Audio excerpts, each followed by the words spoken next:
morning. I'm Harley Schlanger from the LaRouche Organization with your daily update for March 22nd, 2022. Today I'm going to take a look at what is behind the war drive in the West, why it is that the West is telling Zelensky in Ukraine to keep fighting, and they're using this to carry out a sanctions regime against Russia aimed at destroying the Russian economy. This is a long planned intention of Western countries, in particular directed by the City of London and Wall Street, and the imposition of a war economy on the world, including on the transatlantic region, will in the end kill more people than what the military operations going on in Ukraine right now. Now, this is not generally being reported. And there's a good reason for it. Not only is it that they don't want you to know what's behind the war, but they don't want you to know what the economic reality is. The fact that we're now moving into a post-industrial rubbish heap in the West, in which the governments are being put under central bank dictatorship, not only on credit and currency policy, but on spending policy. And that the intention is what they now call demand destruction, which is an austerity policy that will end up, as I said, taking more lives than the war that is underway in Ukraine. This is something that affects everyone, and it's based on collapsing the physical economy, shutting down industry, shutting down science and technology, especially related to energy production. So the effects of this on your life are not caused by what Putin is doing, but by a 50-year transition away from the physical economic policies characterized by the American system into a neoliberal speculative economy, which benefits handfuls of billionaires at the expense of the vast, vast majority of the world's population. This was put into high gear after August 15, 1971, when synarchist George Shultz and his colleague Paul Volcker convinced Richard Nixon to remove the dollar from the gold standard and a gold reserve system and to allow a floating exchange rate.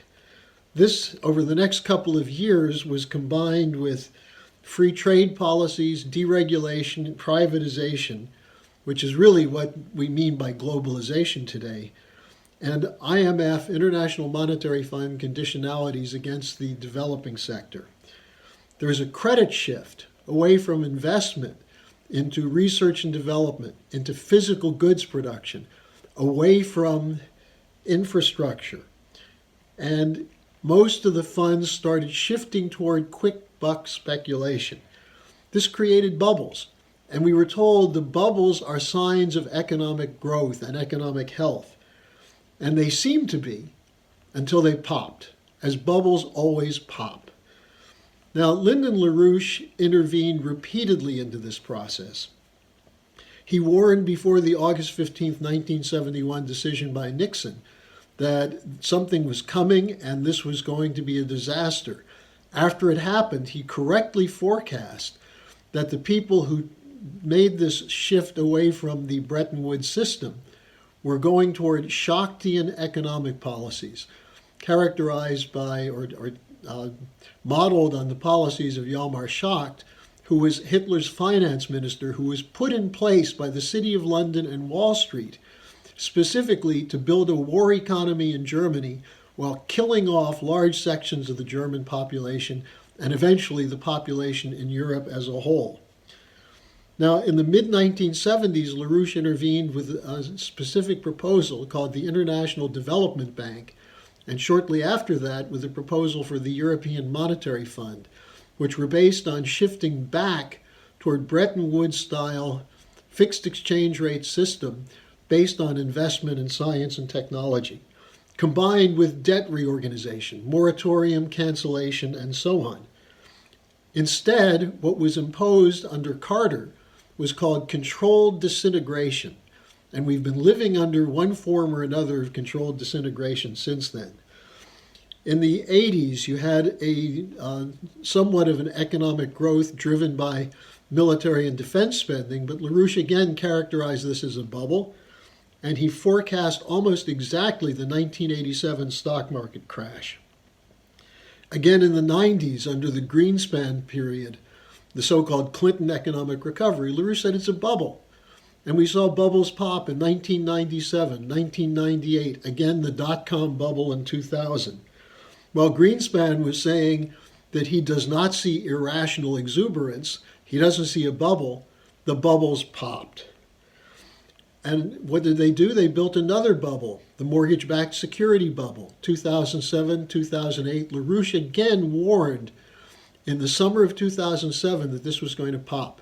And he was absolutely right. And he intervened with a proposal, the Homeowner and Bank Protection Act, which would have protected homeowners and invested in the physical economy and would have guaranteed no bailout for the speculators. Instead, they went with a bailout. Somewhere in the range of $23 to $27 trillion, bailing out the banks and the financial institutions in the period after the 2008 collapse. This continued through the next decade and then went into high gear again in September 2019 with the so-called repo markets, with $13 trillion in bailouts for the banks in the fourth quarter, or the last quarter of 2019, and another $10 trillion in bailouts since then. And that's what we're living under now, the effects of that. Hyperinflation. You can't shut down physical goods production at the expense of the real economy and pour funny money or fiat currency into the banks without causing inflation, verging toward hyperinflation. At the same time, we have supply chain breakdowns because of the free market, free trade policies. The longer-term danger is food shortages, with millions on the planet already facing starvation, and perhaps 2 to 3 billion more to come if this situation is not reversed. We have energy shortages. So how is the establishment reacting to this? The Great Reset. More power to the central banks. And this is forcing resistance. The Great Reset and the Green New Deal will destroy the potential for nations to develop. Now, two of the leading nations in opposing this are, guess who? Russia and China. And they're allies with the BRICS. They're allies from what used to be called the non-aligned nations, India, Pakistan, Brazil, South Africa, all of which are rejecting this great transition that's underway. Now, the Russian military operations against Ukraine, which we've been covering extensively, were used as an excuse to push ahead this transition. Asset seizures, sanctions, cut off from financial access, designed to destroy the Russian economy, threats against China, threats against all other countries. If you support this, you'll be next. And the imposition in Western Europe and the United States of war economy measures. And we're seeing a reaction to that. There are trucker strikes in France, northern France and Normandy, in Germany and Italy. What are they striking against? High fuel prices and taxes. Fishermen are on strike in Spain and Italy, protesting the unavailability of diesel fuel at affordable prices. On Sunday in Madrid, 150,000 cattle breeders and farmers marched against rising fuel and fertilizer prices and falling farm income. We're facing grain shortages, especially with the natural gas prices going up, which means fertilizer will not be available. The problems with potentially planting in Ukraine and Russia, two of the grain baskets of the world right now, the shutdown of transportation to move food from the fields to the markets and so on. We're seeing oil shortages, energy shortages. There's no credit for exploration because we're trying to transition out of fossil fuels because of the so-called Green New Deal. Bloomberg reported yesterday under the headline, quote, "World's biggest commodity markets are starting to seize up," unquote, meaning no credit to bail out companies involved in nickel and aluminum and other strategic metals that are affected by the inflation.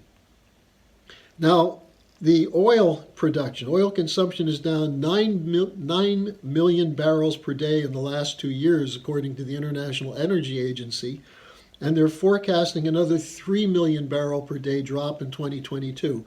They say this is a good thing. It's a move away from fossil fuels.